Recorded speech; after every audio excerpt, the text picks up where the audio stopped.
Le M&A, je l'ai compris plus tard, c'est pas un endroit où tu as beaucoup d'autonomie. Donc je suis partie dans un deuxième cabinet où je suis restée 6 ans et demi. Du moment que tu commences à avoir des clients ou à être en direct avec des clients, tu te comportes plus pareil quand t'es collaborateur. Mais quand tu commences à avoir le client en face, quand tu commences à gérer le tien et à le facturer, t'as intérêt à être bien légitime. Le problème, c'est qu'on a une génération de cédants qui n'a pas été forcément sensibilisée à la transmission d'entreprise. Et donc, on a plus d'entreprises qui ferment plutôt qui sont cédées. Alors, il y en a beaucoup qui confondent lettre d'intention et promesse, sauf que à la fin de cette exclusivité, si t'es pas en état de signer, c'est fini en fait. Tu vas dépouiller la société en remontant de la trésorerie pour payer un créancier privé. L'intérêt social, il est pas préservé parce qu'à un moment, on a beau être le plus honnête du monde, on sera posé dans ce conflit d'intérêts. L'avocat conseille, quand il intervient dans une procédure de reprise ou de transmission d'entreprise, ne peut pas être payé au succès suisse.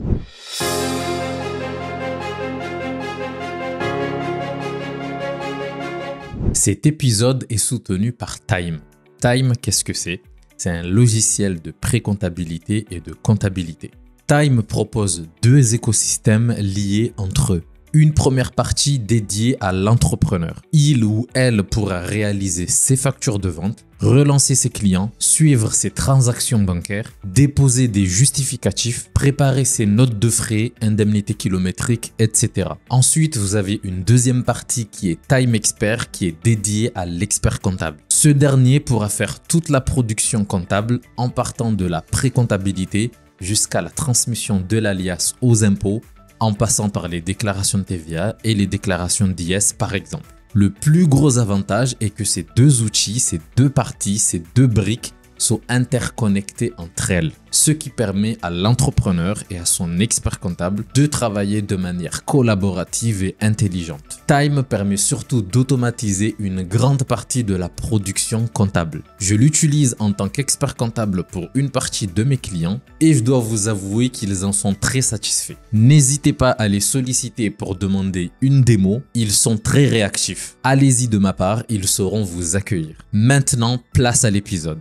Bonjour à tous, bienvenue dans ce nouvel épisode d'Outsider, le podcast dédié à l'accompagnement stratégique et financier du chef d'entreprise. Aujourd'hui, on va parler d'un thème très intéressant qui concerne à peu près tous les chefs d'entreprise, que ce soit maintenant et potentiellement dans le futur. Donc aujourd'hui, nous allons parler de reprise d'entreprise et j'ai l'honneur de recevoir Elodie Pereira que je vais présenter avec mes mots, avec les informations que j'ai. Et après, je te laisserai la parole. Tu me corriges ou tu me coupes, comme tu veux. Donc, Elodie, avocate en droit des sociétés, fusion-acquisition, reprise d'entreprise, c'est ta spécialité. Déjà, Elodie, est-ce que tu peux te présenter, nous dire d'où tu viens? Je sais que tu vis à Paris, etc. Mais j'aimerais quand même revenir un peu sur la genèse. Quelle a été ta vie, quel a été ton parcours rapidement, histoire qu'on sache à qui on a affaire. Alors, je fais un petit retour aux sources, parce que moi, je suis née à Marseille, j'ai vécu à Aix-en-Provence jusqu'à 19 ans. J'ai commencé mes études de droit là-bas, et après, on est monté à Versailles avec ma famille. Et j'y suis jamais repartie, malheureusement, aux grandes dames de la famille marseillaise. Donc, t'es d'ici. Ouais. T'es née à Marseille, t'as grandi à Aix. T'es partie à quel âge? 19 ans. J'avais fait ma première année à la fac d'Aix, après je suis partie à celle de Versailles 50 ans en Yvelines. Oui, donc oui, t'as quand même vécu, t'as eu ton bac ici, t'as fait ta première année. Aujourd'hui, je suis quasiment 50-50. Magnifique. Et quel a été ton parcours en fait? T'as fait direct fac de droit? Je suis partie direct en faculté de droit parce que j'ai toujours voulu faire ça dès l'âge de 14 ans, donc ça remonte. À la base, je voulais pas du tout être avocate, je voulais être plutôt procureur juge d'instruction. T'arrives à la faculté, on te dit clairement que qu'il y a trop de femmes et que c'est un concours. Il y a trop de femmes. Aujourd'hui, il y a beaucoup trop de femmes par rapport au nombre d'hommes et c'est réputé. Dans quoi? Chez les magistrats. Ok. Et du coup, on te dit clairement que c'est un concours qui est tellement difficile qu'il faut un peu oublier. Et effectivement, après des stages en entreprise, ça n'a pas du tout été mon kiff. Et je me suis dit, je vais plutôt devenir avocate. Étant une famille d'entrepreneurs, c'était naturellement que je suis allée en droit des affaires et des sociétés. Parce que là, du coup, je profite pour te poser la question. Je connais un peu le parcours des avocats, etc. Mais de l'autre côté, comment on devient magistrat? C'est le même tu principe. fais ton master 2. Le master 2, alors On est toujours sur les Master 2. Hein. Dans ton Master 2, tu as des masters spécialisés maintenant qui sont des carrières judiciaires, des masters avec des intitulés de ce genre. Et ça te permet de rentrer à l'école de la magistrature. En fait, ils te préparent au concours d'entrée. Sauf que eux, c'est un vrai concours. Voilà, l'école nationale de la magistrature qui est à Bordeaux. Et effectivement, là, c'est un vrai concours d'entrée. Nous, c'est un concours, enfin, c'est un examen d'entrée. Eux, c'est un concours. Donc, en fait, les places sont très chères, il n'y en a pas beaucoup. En fonction de comment tu termines, c'est là où tu vas pouvoir prétendre à certains postes pour la sortie. Et surtout, il y a tellement de femmes que quand même, on te dit qu'on privilégie quand même un peu les hommes. Alors, je sais pas si c'est vrai, moi, je l'ai pas fait. Mais c'est quand même... C'est des on-dit, quoi. Voilà, c'est des on-dit. Et bon, je vais te poser la question, même si en off, tu avais à peu près répondu à ma question. Mais bon, pourquoi tu es devenue avocate? Alors là-bas, j'étais pas destinée à ça.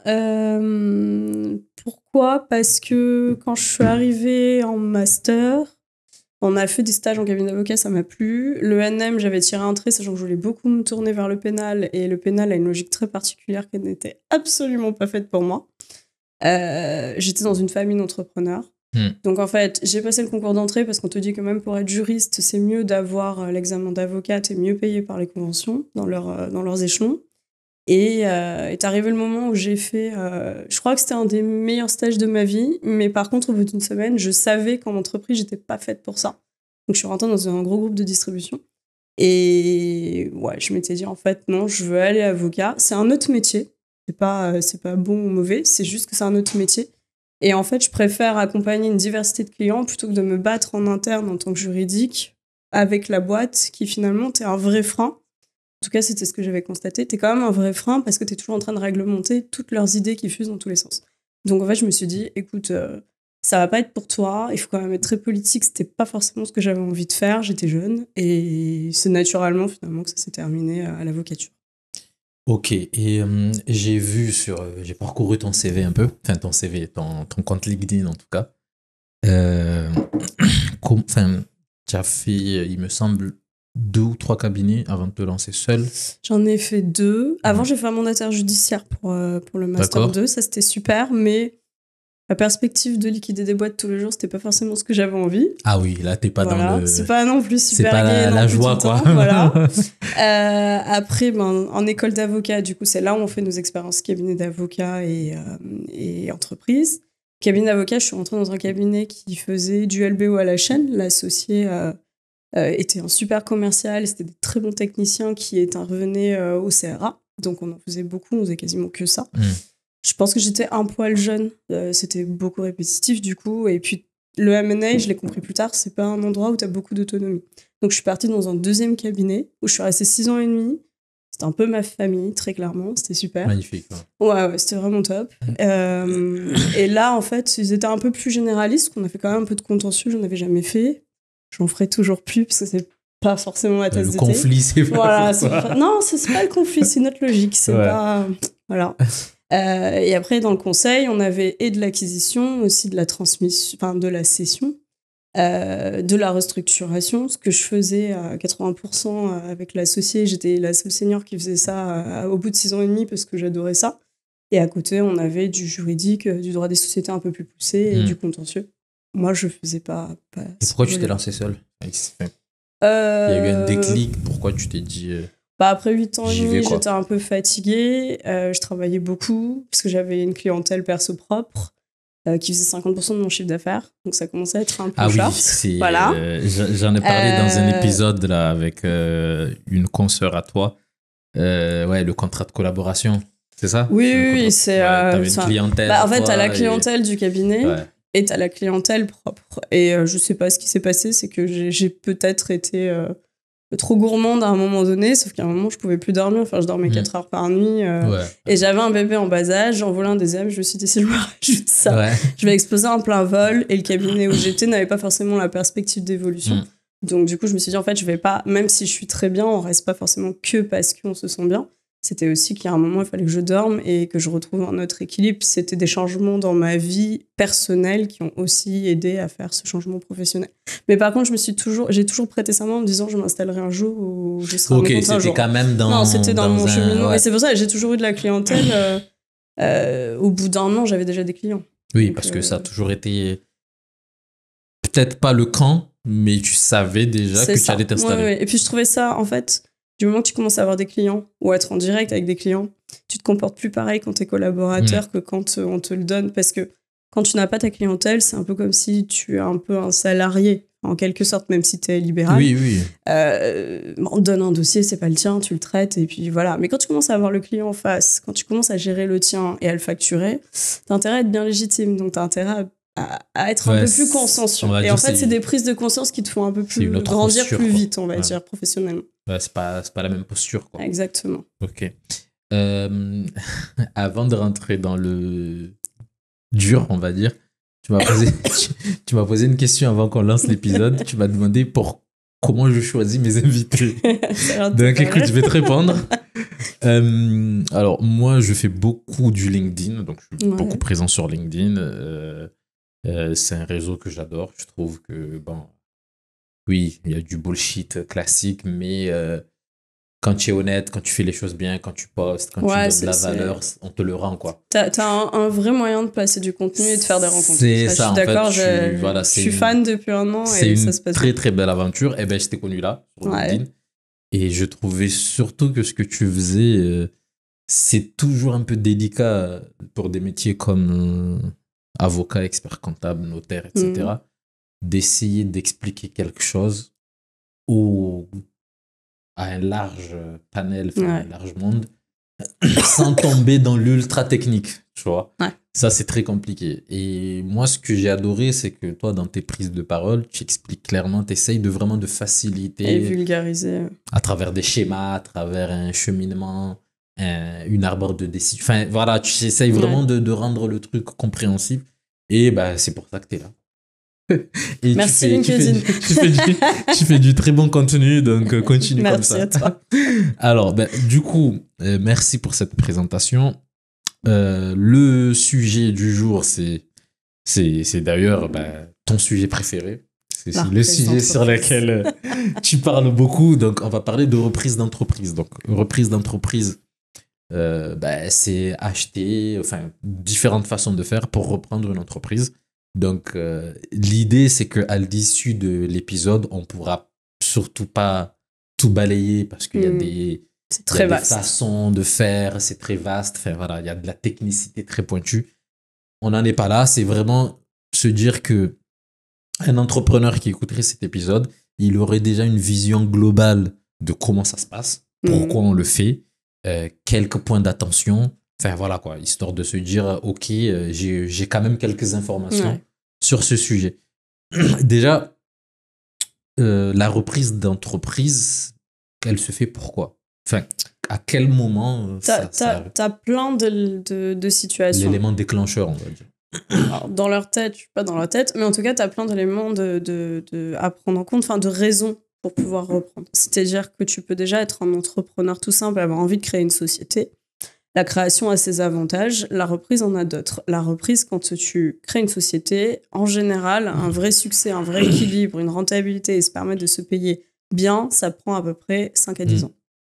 Parce que selon les besoins du marché, si t'es novateur, il faut le lancer, il faut trouver les partenaires, il faut faire tout ça. Quand tu prends une reprise, c'est souvent une société qui a déjà en fait une activité, un passif, enfin un vrai passif, une histoire en fait. Donc quand tu rachètes cette boîte avec son histoire, au pire, et même c'est plutôt conseillé, tu la restructures, mais tu rachètes une activité qui existe déjà avec des salariés compétents, avec un chiffre d'affaires déjà assuré, en tout cas pour partie, des partenaires qui sont déjà là. Alors, il faut bien le cadrer au moment de la reprise, mais voilà.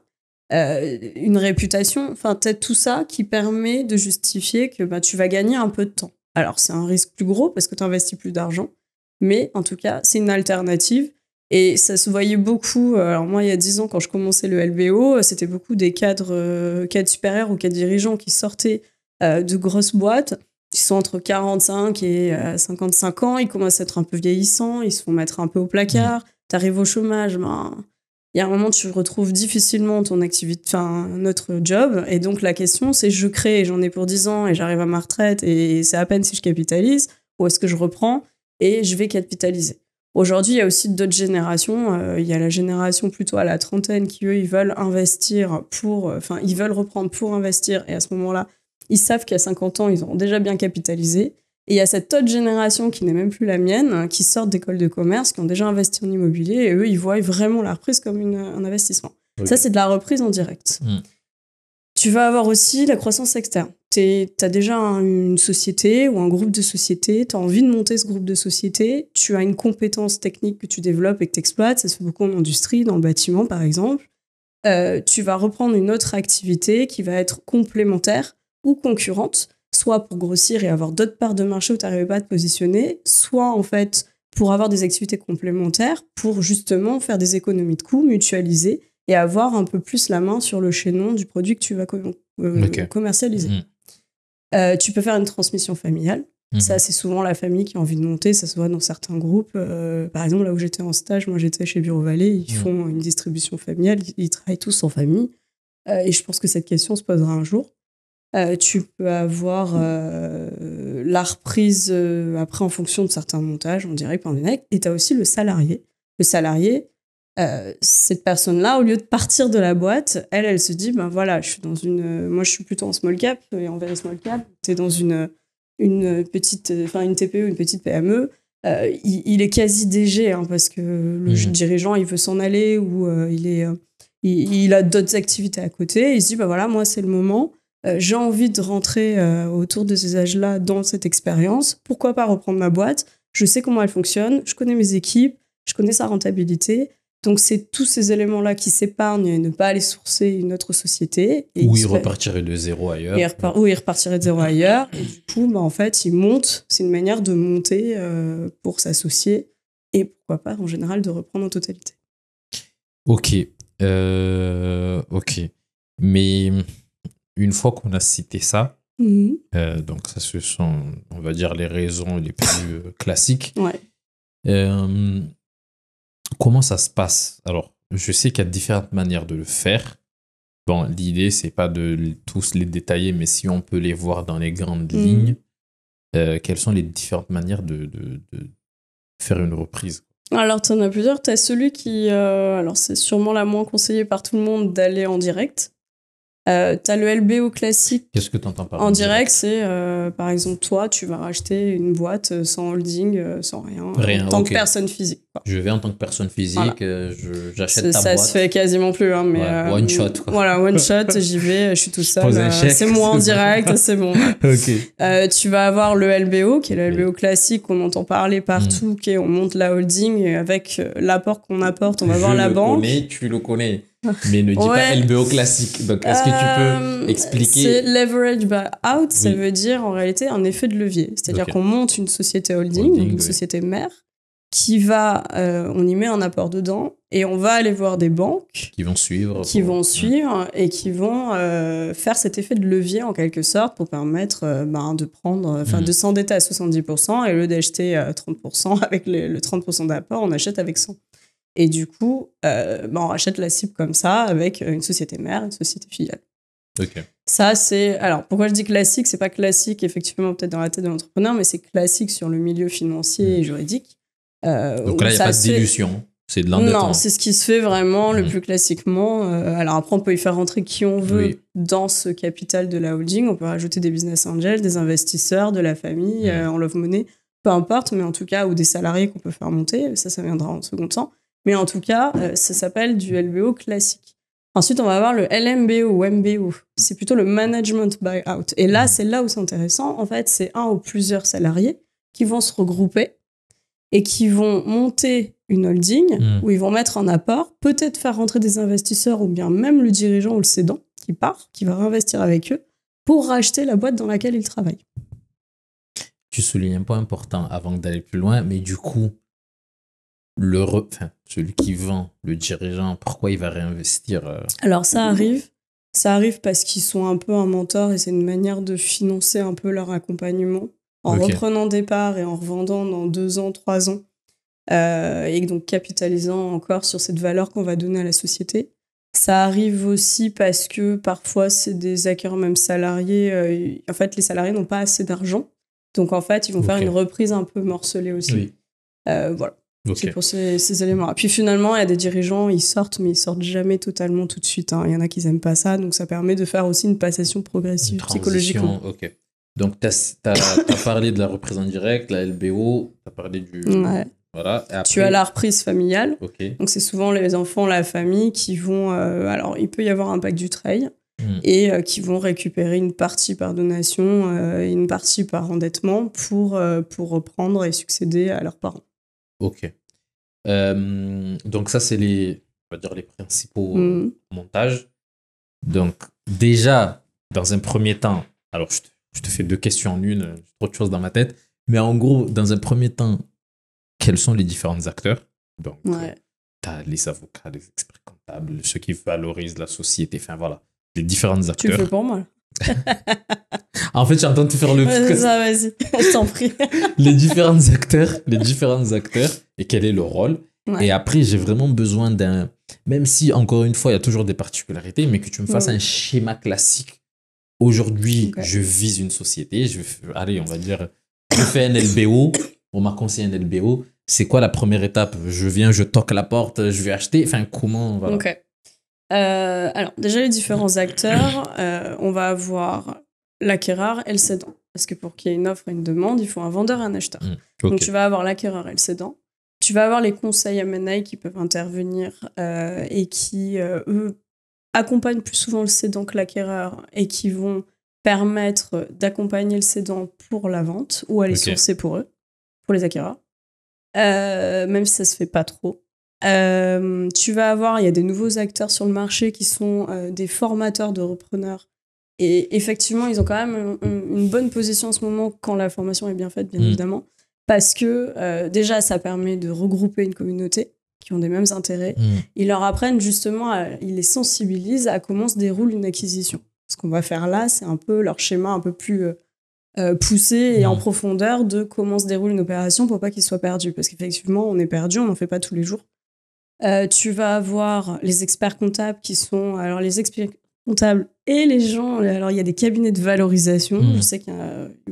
Ils estiment qu'ils font pas le même métier que vous.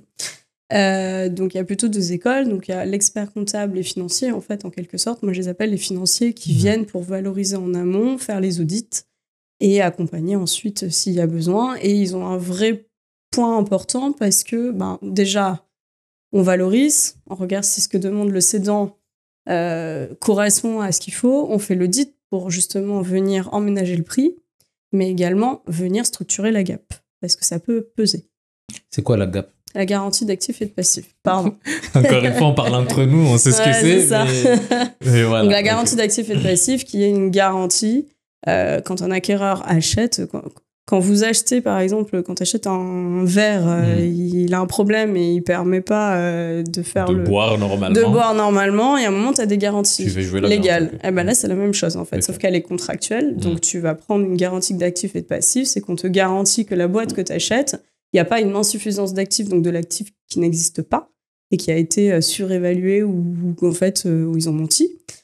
Soit c'est le passif, et dans ce cas-là, le passif, il ne faut pas qu'en réalité il y ait du passif caché et qu'en réalité on ait un supplément d'actifs de passifs qu'on va découvrir et qui est dû en fait à une faute, un non-paiement. Donc cette garantie, elle est signée par les 2 parties. Elle est signée par les 2 parties avec le bénéficiaire et celui qui la donne. Le garant. Qu'il y a beaucoup de négociations. Ça fait l'objet de beaucoup de... Ça, la promesse, c'est le plus gros. Et les avocats? On a les avocats. La liste des acteurs. Alors, les avocats, eux, ils ont... en fait, sur tous ces intervenants, l'avocat, il est chargé de transmettre ça juridiquement dans un contrat. Et aussi, sur des points juridiques, de protéger les intérêts de l'acquéreur et de lui faire attention, vigilance, il peut y avoir certains soucis. Donc, y allez-y ou n'y allez pas. On a aussi des audits juridiques, sociaux, fiscaux. C'est hyper important. Si je comprends bien, les avocats, ils ont beaucoup...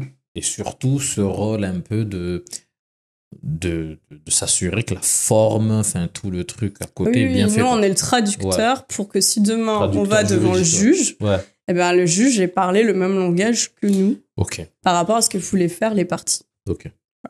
Et du coup, chacun défend sa partie pour le protéger. Le cédant, il ne faut pas trop l'engager.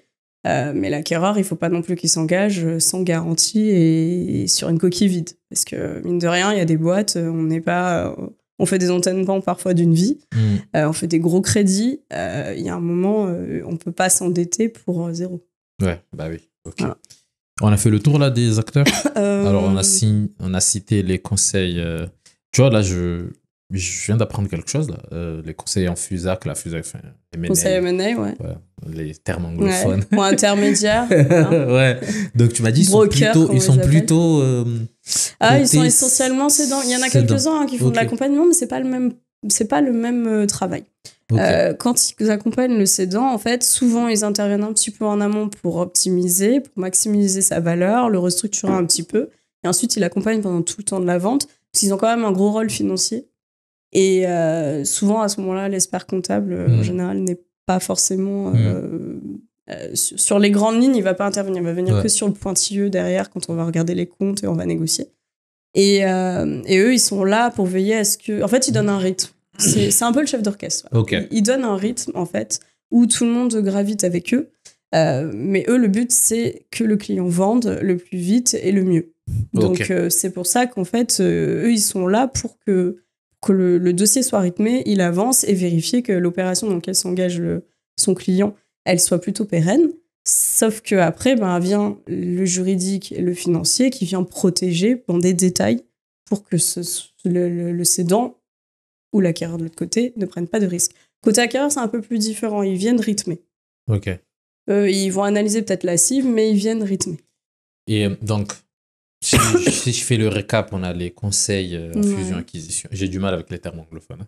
Tu peux dire l'intermédiaire ou le broker. Il y en a qui n'aiment pas trop, donc c'est pour ça que... M&A, c'est fusion-acquisition. Voilà. T'as les experts financiers, experts comptables, valorisateurs, enfin, je sais pas comment on les appelle. Donc, qui sont là pour la partie financière.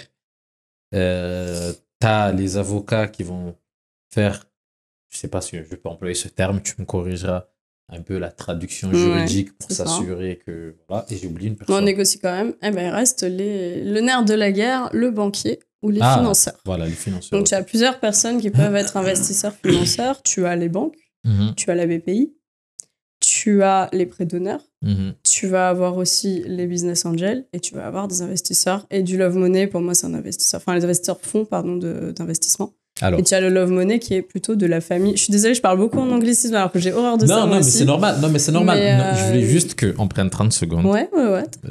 Qu'on détaille un tout petit peu. Love money, c'est les proches. Les proches. La famille, les amis qui viennent te filer un coup de main parce qu'ils croient en toi. Dans les grandes lignes, argent facile. C'est pas de l'argent facile, mais voilà. C'est pas des grosses sommes. Voilà, argent proche. Prêt d'honneur, il y a des organismes qui généralement, viennent. C'est pas des gros montants. C'est entre 10 000 et 90 000 euros, mais il faut quand même soutenir son dossier. C'est comme une candidature où on va en fonction de la perspective et le prévisionnel, on va t'accorder un peu d'argent qui vient de compléter ton apport. Ok, Business Angel. Business Angel, c'est des investissements personnes physiques. C'est des personnes qui ont gagné un peu d'argent, qui... je vais le dire à Anthony Bourbon, par exemple. C'est des personnes qui ne sont pas par l'intermédiaire de sociétés, mais en direct, qui ont beaucoup... Alors, il est peut-être plus comme ça, lui. Mais qui viennent investir de l'argent. Donc là, on passe à l'étape un peu supérieure. C'est ça. Love Money et prêt d'honneur, on est sur des montants un peu plus... Voilà. Exactement. Et après, Business Angel, on va dire, c'est un peu... le milieu en général, ils sont aussi un peu mentors du repreneur. Et après, au-dessus, on passe vraiment sur des fonds d'investissement. Mais eux, de toute façon, ils arrivent plutôt en very très small cap très du haut et du middle. Parce que ils investissent avec vous, il y a quand même une rentabilité. Ils sont peut-être un peu plus exigeants que certains business. Ils n'ont pas le temps, il faut que ça marche. Il faut que ça marche. Il faut un investissement, il te faut confiance, mais c'est cadré, c'est un peu différent. Ok, et bien évidemment, dans la liste des acteurs, comme tu as souligné, les premiers, c'est la banque.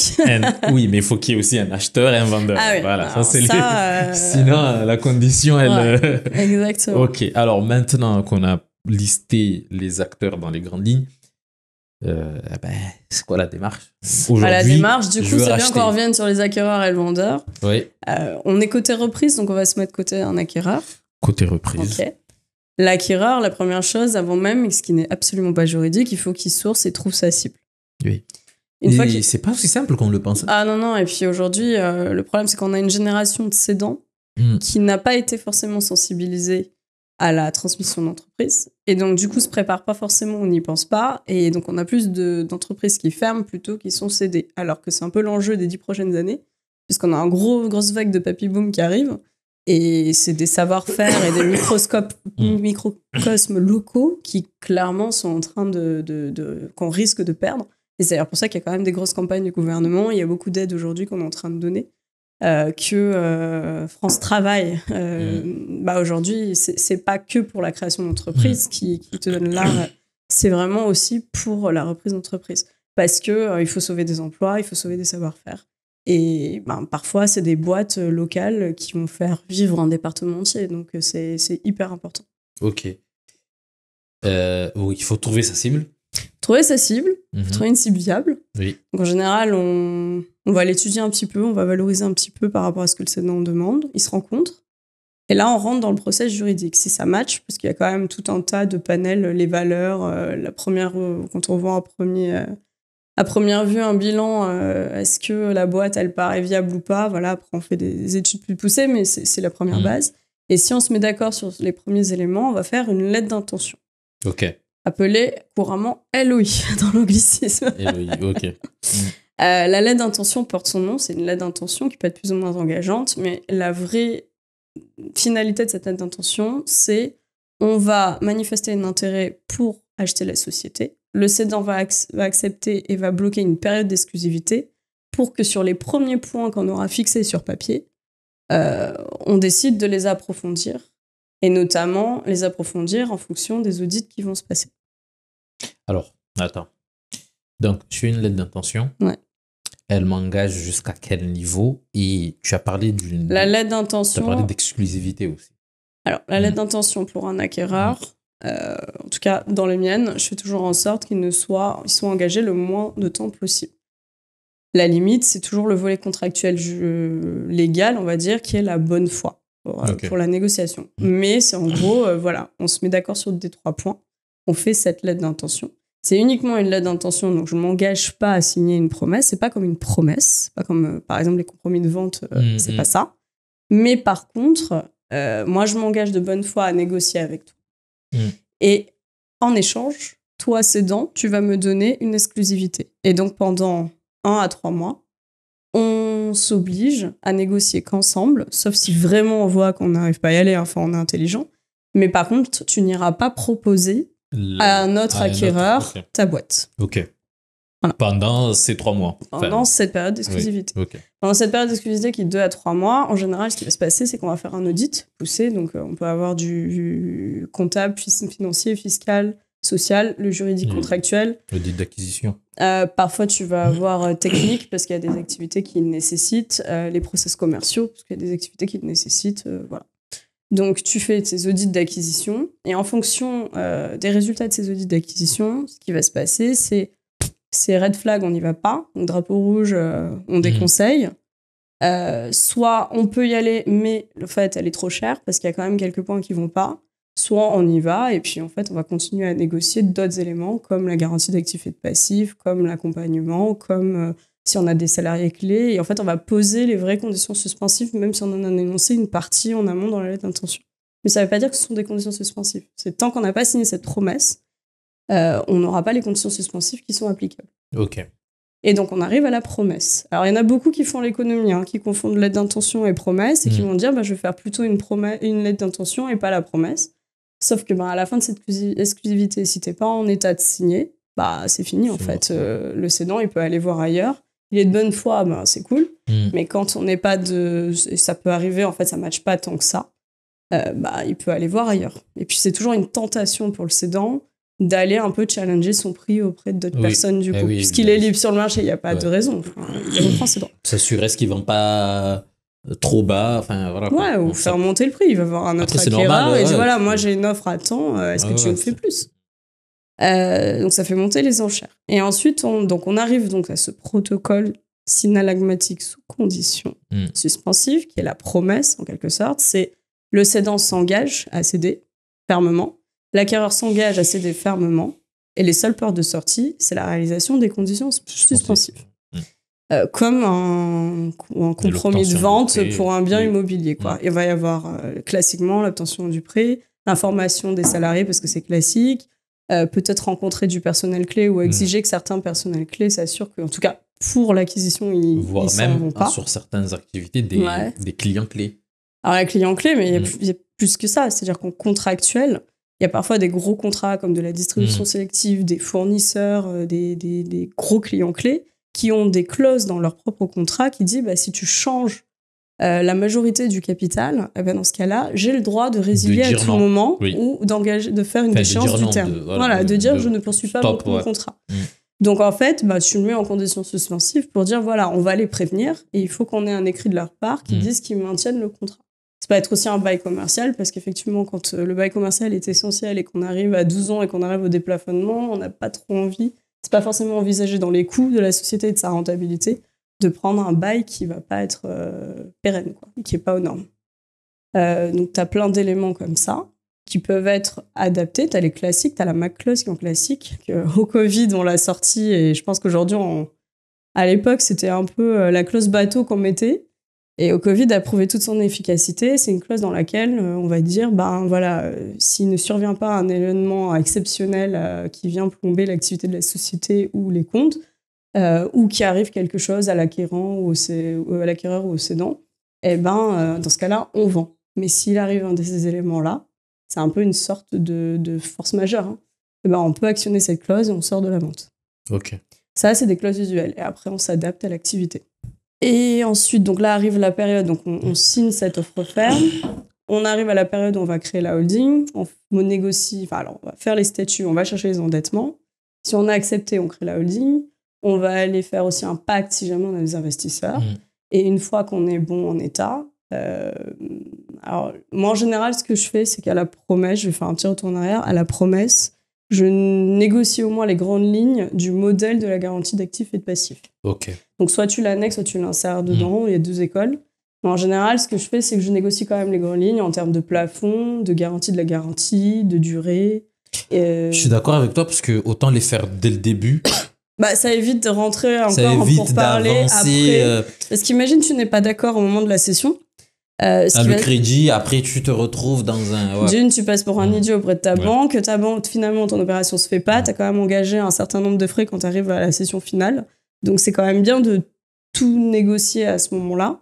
Et il n'y aura plus qu'à adapter les déclarations en fonction de la réalité à l'instant T. Et voilà, on a tout prévu dedans. Okay. Et du coup, une fois qu'on a eu le crédit et qu'on a tout immatriculé, là, on signe l'acte de cession, qui en général est une reprise, sauf s'il y a eu un événement extraordinaire. On met à jour la garantie d'actifs et de passifs. Donc là, c'est un vrai travail du cédant d'être très vigilant dans ce qu'il déclare. Et on fait le changement de dirigeant et on y va. Ça, c'est la logique. Ouais. J'aime bien utiliser le terme dans la vraie vie. Tu achètes une société. Bon, tu vas me dire, ça rentre peut-être dans la garantie, etc.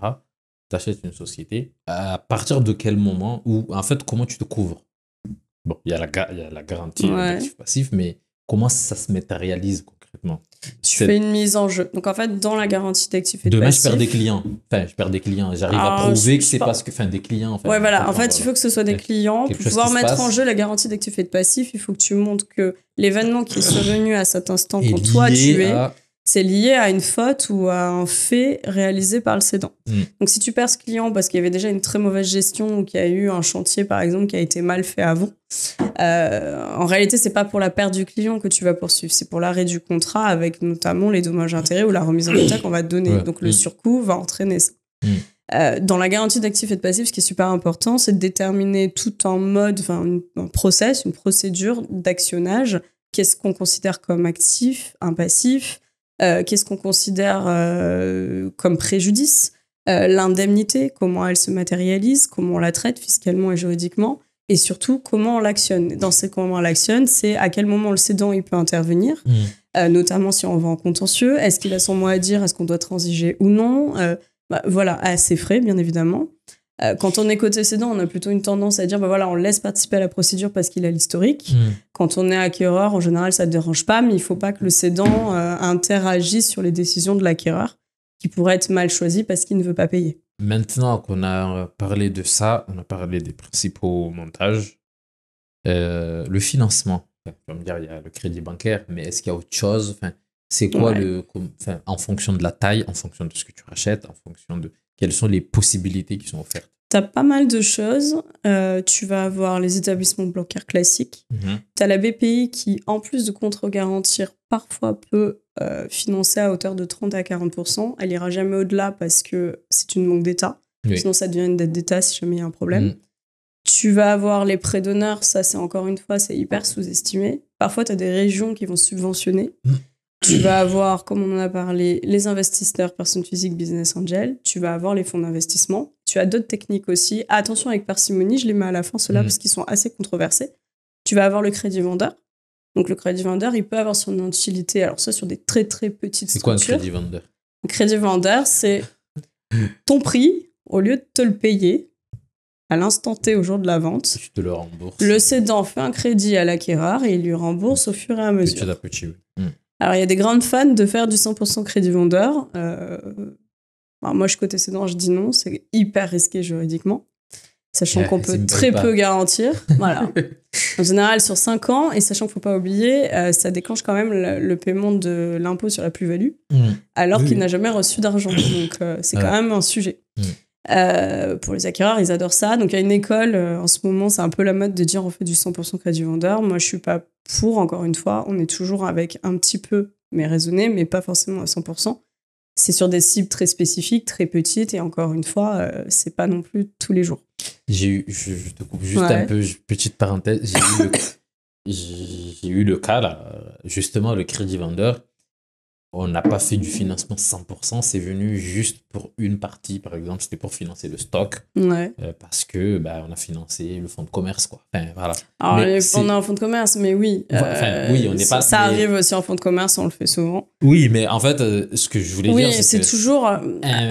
C'est toujours avec parcimonie. Voilà, parce c'est que... pas 100%. Et puis en fait, en vrai, ça dessert un dossier de faire du crédit vendeur quand on veut un endettement bancaire fort. Pourquoi ? Parce qu'on va dire à une banque, voilà, fais-moi confiance, mets de l'argent. Souvent, c'est 70%. Alors, en ce moment, vu la conjoncture, on est plutôt à 60, voire 50. Donc, tu mets de l'argent. Et moi, en fait, ce que je suis censée mettre, l'apport pour payer l'autre partie pour le 100% du prix, je mets rien. Ouais. Et en fait, c'est le cédant qui me fait crédit et donc qui intervient en concurrence avec toi. Et en plus, je lui donne une garantie. Donc, en fait, il y a un moment, tu demandes à un établissement bancaire de prendre des risques pour toi, qui en ce moment, vu la conjoncture, sont en plus très frileux. Mais toi, tu prends alors que toi, tu ne prends pas risque, alors que c'est ton opération. Donc, il y a un moment, il faut être aussi cohérent. C'est pour ça que je ne suis pas pour le 100%. Ça peut marcher sur des petits fonds de commerce ou ça peut marcher sur des petites boîtes où, en vérité, on rachète, elles sont vraiment petites ou très jeunes, à moins de 100 000 €. Pourquoi pas ? Et encore, c'est quand même une somme. Mais par contre, quand on arrive à certaines boîtes sur plusieurs millions, en fait, ce crédit vendeur peut être utilisé, mais souvent, on le fait pour 24 heures, le temps de faire une petite remontée de trésorerie, mais on va pas forcément faire un 100% crédit vendeur. C'est pas crédible, en fait, c'est pas sérieux. Et surtout, c'est des risques énormes pour le cédant. Beaucoup trop, parce que les banques, tout ça, il y a les assurances, les banques, tout ça, ils font de la garantie, quoi. Ils s'assurent que tu es solvable. Sauf que quand tu as un crédit vendeur, la garantie que tu vas donner, c'est une caution, sauf que tu es avec la caution bancaire, même si elle est prioritaire. Tu as un nantissement. Excuse-moi, l'intérêt d'un nantissement, c'est pas incroyable. Tu peux faire du nantissement de compte titre, mais en réalité, c'est-à-dire que tu as bloqué une partie de la trésor qui est censée payer ton crédit. Tu vas avoir le séquestre, ok, mais pareil, tu as bloqué de la somme alors qu'à la base, c'est que tu l'avais pas. Donc en fait, ça n'a pas vraiment d'intérêt de donner ce genre de garantie pour moi. À part un taux d'intérêt supplémentaire. Voilà. Donc oui, c'est à utiliser vraiment. Avec parcimonie sur un petit scope, en quelque sorte. Et le dernier qui est ultra controversé, ça va être la remontée de trésorerie. Pareil, il y a un peu la mode de dire on prend des belles cibles bien rentables où on fait 100% de remontée de trésorerie. Ça veut dire quoi concrètement ? Remontée de trésorerie, c'est faire une remontée de dividendes où on utilise toute la trésorerie disponible de la société. Ça veut dire qu'on choisit pour acheter la boîte. Donc ça veut dire qu'on choisit une cible très spécifique qui a beaucoup de trésorerie, où on fait remonter quasiment la totalité à vider les comptes, à la holding qui, elle, va payer un intérêt personnel qui va être le cédant, puisque c'est à lui qu'elle achète. Sauf que quand c'est mal fait, et c'est à 95% mal fait. oui. Parce que souvent, quand tu rachètes une boîte qui a beaucoup de trésorerie, tu payes quand même cette trésor, donc c'est pas toujours très logique. Ce qui va être très mal fait, c'est que, comme c'est souvent mal fait, le problème, c'est qu'ils sous-estiment le besoin en fonds de roulement, donc ce BFR. Ils vont pas forcément garder un peu d'argent en cas d'imprévu, et ça peut arriver dans la vie d'un entrepreneur, il y a beaucoup de hauts et de bas, puis il y a des conjonctures, il y a des hausses de prix, et en fait, du coup, on va se retrouver... l'exploitation, il y a l'exploitation, même le courant, le BFR, quoi. C'est surtout le BFR, en fait, et souvent, on ne le prend pas. Et quand on empiète là-dessus, ça veut dire quoi? Difficulté financière entraîne une procédure collective, qu'on aille en redressement ou en liquidation judiciaire. Mais ça entraîne aussi, surtout en liquidation judiciaire, une faute de gestion du dirigeant, déjà, pour commencer, une interdiction gérée, qui est souvent la sanction. Donc ça veut dire que les 5 prochaines années, ça va être très compliqué pour lui. Et le dernier point, qui est quand même pas négligeable, dans une procédure collective, il y a un procureur, il est là pour ça. Et en fait, il voit quoi? Qu'il y a eu un abus de bien social. Puisqu'en fait, tu as dépouillé la société en remontant de la trésorerie pour payer un créancier privé. Que ce soit par la holding ou partout en direct. Il est où l'intérêt pour la société? Tu as vidé la société de sa trésorerie. Y a pas l'intérêt social, il n'est pas préservé puisque tu l'as emmené finalement à la liquidation judiciaire. Toi, tout ça pourquoi? Pour que toi, tu puisses, sans t'endetter, aller payer le cédant. Ok. Merci pour ces points. J'aimerais qu'on aborde un peu les côtés un peu sombres, négatifs, entre guillemets.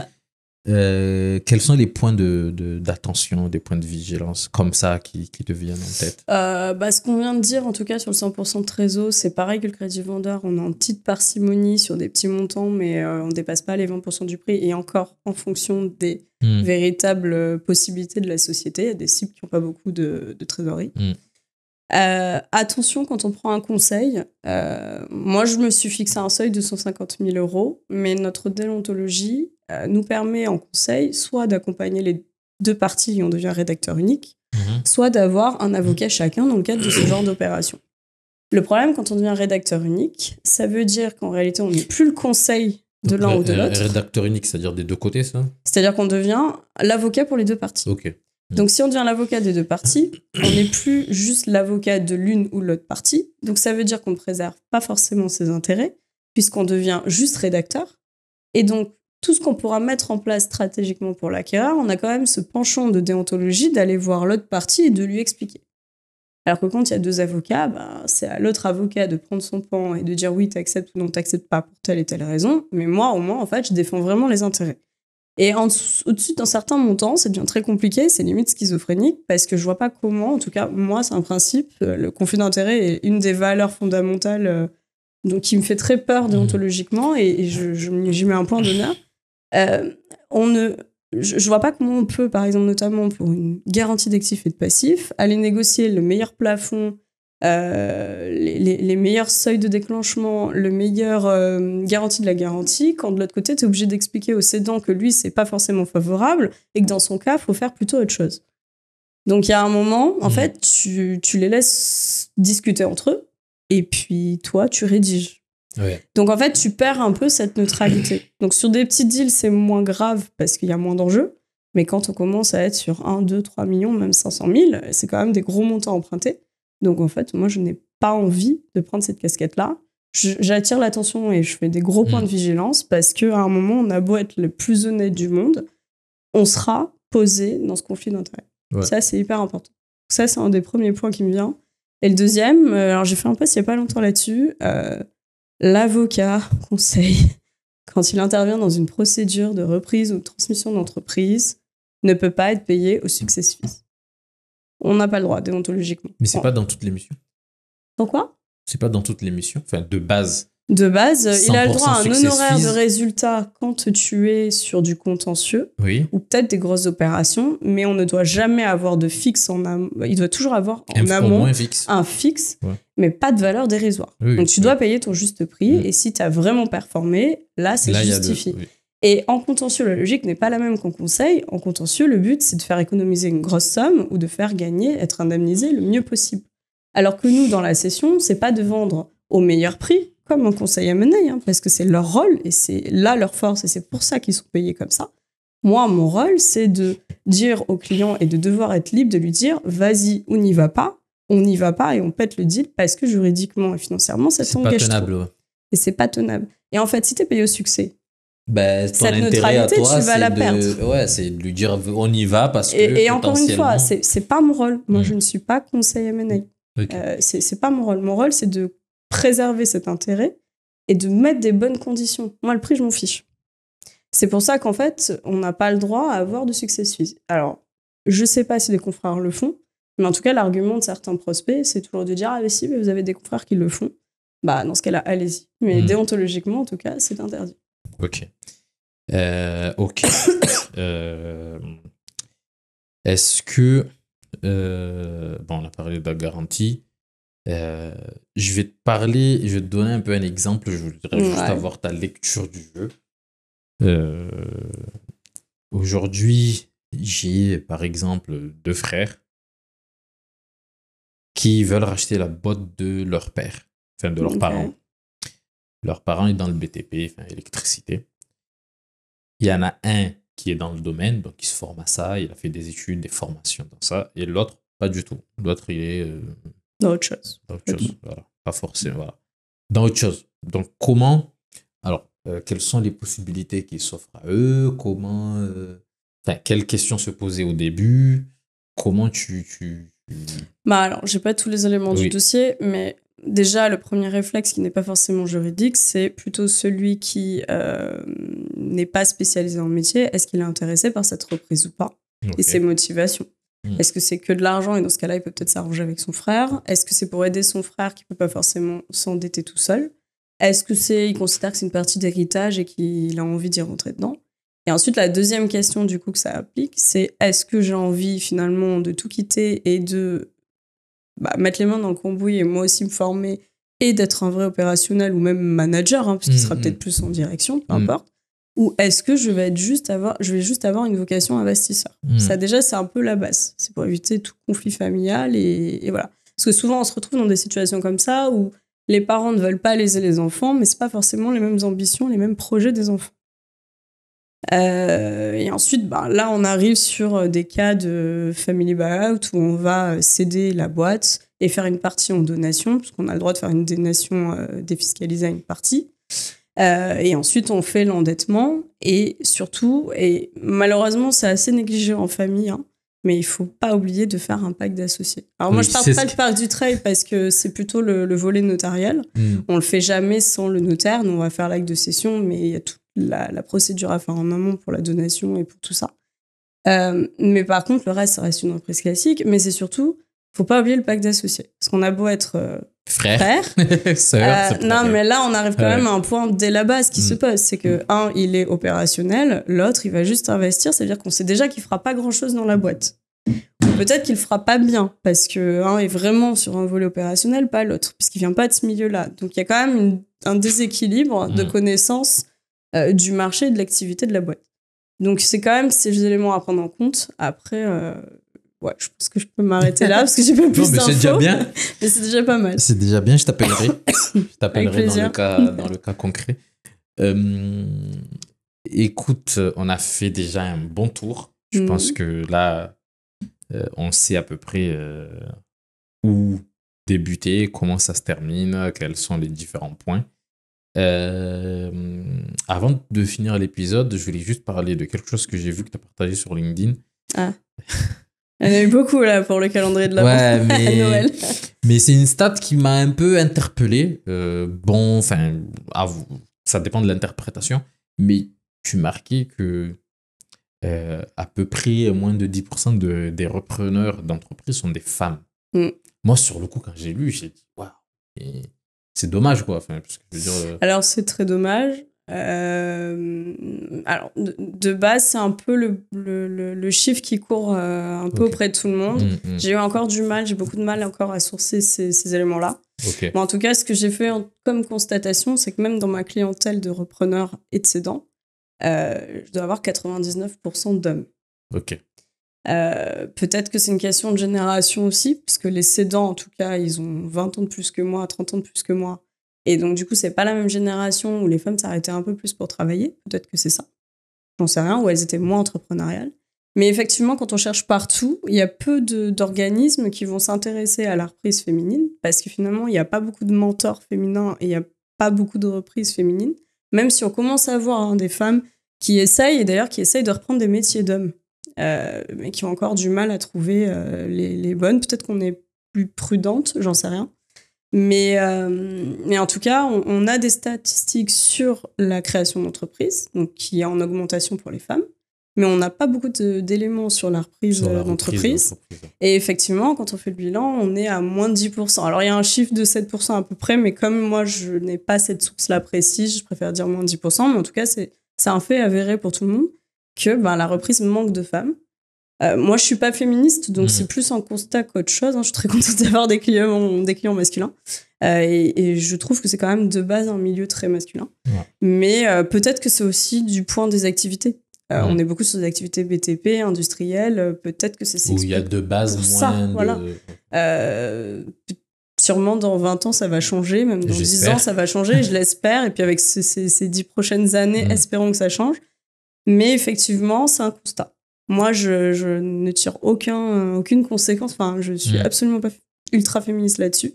Mais en tout cas, c'est un vrai constat qui existe. Et c'était bien de terminer sur ce chiffre-là. Ok. Alors, et du coup, aujourd'hui, on va parler un peu de ton quotidien d'entrepreneur. Et on va finir là-dessus. Aujourd'hui, qu'est-ce que tu fais ? Tu postes beaucoup sur LinkedIn. Est-ce que LinkedIn, ça t'apporte ? C'est quoi ton quotidien d'entrepreneur ? Enfin, voilà.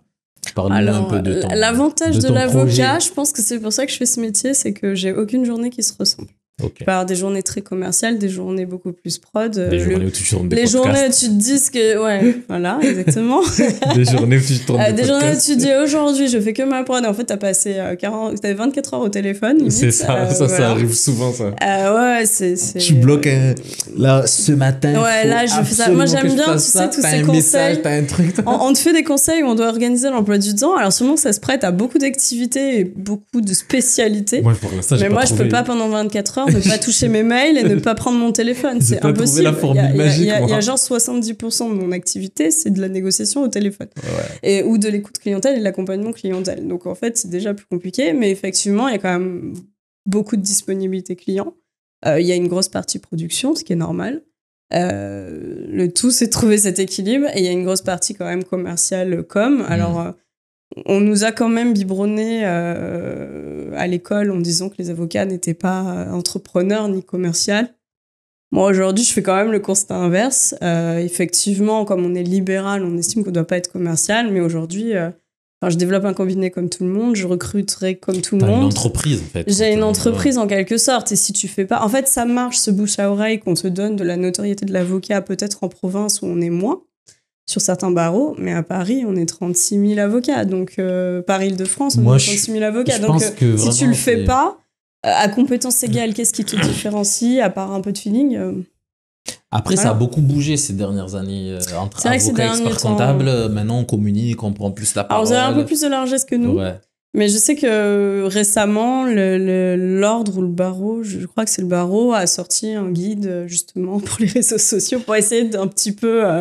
on va dire contenir ce flot, mais nous c'est aussi compliqué. Des fois t'as des posts, enfin voilà. Faut faire attention. Ouais, c'est compliqué. Trouver le moyen de communiquer pour se faire connaître parce qu'on a un business comme tout le monde.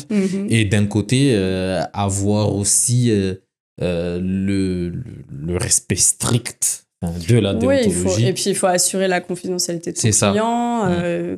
Moi, je me permets, en général, c'est soit un cas parce que j'ai été autorisée par le client, soit c'est un cas qui s'est produit plusieurs fois avec plusieurs données, et donc je vais faire un mix, mais dont la conséquence restera la même.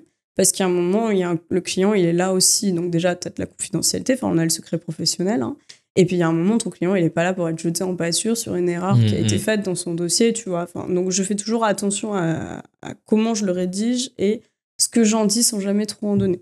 Donc, il y a quand même des activités qui ne sont pas les mêmes, il y a des montants qui ne vont pas être pareils, et souvent, c'est un mixte pour pouvoir arriver à un cas cohérent, mais qui n'affiche pas mon client. Ouais. On a un petit monde. Hein. Ah oui. C'est vraiment un petit monde, même à Paris. Donc, et je peux comprendre. Je peux tout à fait comprendre. Elodie, qu'est-ce qu'on peut te souhaiter pour la suite ? C'est quoi tes projets à venir ? Un bon développement, la santé et... Parce que tu as créé quand, d'ailleurs ? Pardon ? T'as créé quand? À compter du 1er janvier, ça a fait 2 ans, plein. Oh, Donc là, je rentre dans la 3e année. ok. Voilà, c'est déjà pas Donc mal. beaucoup de développement. Ouais, et j'avoue, la semaine prochaine, ça fait 10 ans que j'ai prêté serment, donc voilà, Oh. on se fait plus jeune. Mais non. Bah écoute, Elodie, déjà, je te remercie parce que tu as fait le déplacement de Je t'en prie. Paris Merci à toi. jusqu'à Martigues, à côté de Marseille. Je suis retournée aux sources. Donc ça fait plaisir, t'as vu le soleil. Surtout parce que là, il fait pas beau du tout jusqu'à dimanche. Voilà, donc à part un bon développement, on te souhaite aussi du bon temps, des bons moments en famille et puis que l'on se croise prochainement. Ah bah, avec plaisir. Allez, prends soin de toi, à bientôt. Merci.